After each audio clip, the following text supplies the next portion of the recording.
Leo John பால் டைரக்ஷன்ல விஜய் ஆண்டனி, அஜய் திஷான், சமுத்திரகனி, பிரிகேடா, தீப்ஷிகா, மகாநதி சங்கர், வினோத் சாகர்லாம் நடிச்சு இப்போ தேட்டர்ஸ்ல ரன் ஆயிட்டு இருக்க சூப்பர் நேச்சுரல் கிரைம் த்ரில்லர் தான் மார்கன். பல வருஷங்களுக்கு அப்புறம் உடம்பு ஃபுல்லா கருப்பான நிலைமையில ஒரு பாடி கிடைக்குது. இந்த பேட்டர்னாலேயே பல வருஷங்களுக்கு முன்னாடி பாதிக்கப்பட்டு ஒதுங்கி இருக்க விஜய் ஆண்டனி இதே மாதிரியே மறுபடியும் நடக்க இந்த கேஸை எப்படியாச்சும் இப்போ சால்வ் பண்ணிடணும்னு அன்அபிஷியலா களத்துல இறங்கி இன்வெஸ்டிகேஷனை ஆரம்பிக்க அதுக்கப்புறம் நடக்கிற இன்ட்ரெஸ்டிங்கான ட்விஸ்ட்ஸ் அண்ட் டர்ன்ஸ் தான் மார்கன். இந்த படத்தோட run time 2 hours and 12 minutes. படம் ஆரம்பிச்சது நல்லாவே ஸ்டார்ட் ஆச்சு. போக போக பெருசா இந்த லாக்ஸுமே இல்லாம ஸ்கிரீன் பிளே ஃபேர்லி என்கேஜிங்காவே இருந்துச்சு.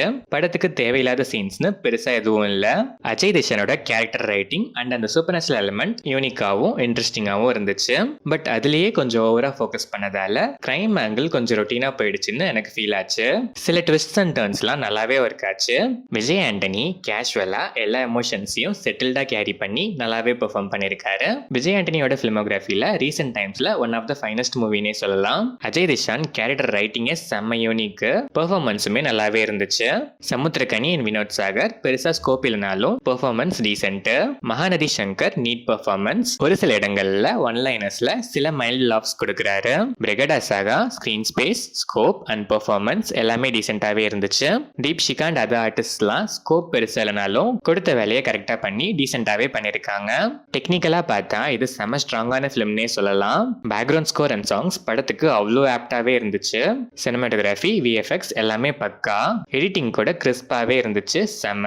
ஓவராலா பார்த்தா start to end screen play பெருசா லாக்ஸ் இல்லாம கிரிப்பிங்காவே இருந்துச்சு. சூப்பர் நேச்சுரல் எலிமெண்ட் யூனிக்கா இருந்தாலும் அது கொஞ்சம் ஓவர் டோஸ் ஆகி அதனாலேயே கிரைம் ஆங்கிள் ரெடியூஸ் ஆன ஃபீல் எனக்கு நல்லாவே இருந்துச்சு. இது மட்டும் கொஞ்சம் பெர்ஃபெக்டா பேலன்ஸ் பண்ணி பிரசன்ட் பண்ணியிருந்தா இன்னுமே பெட்டரா வந்திருக்கும் இந்த மார்கன். ஸ்டில் யூனிக் சினிமா லவர்ஸ்க்கு டெஃபினட்டா ஒர்த் தான். டிஃப்ரெண்டா ஒரு சூப்பர் நேச்சுரல் கிரைம் த்ரில்லர் பார்க்கணுங்கிற மைண்ட் செட்ல இருக்க ஆடியன்ஸ் கண்டிப்பா ஒன்ஸ் ட்ரை பண்ணி பார்க்கலாம்.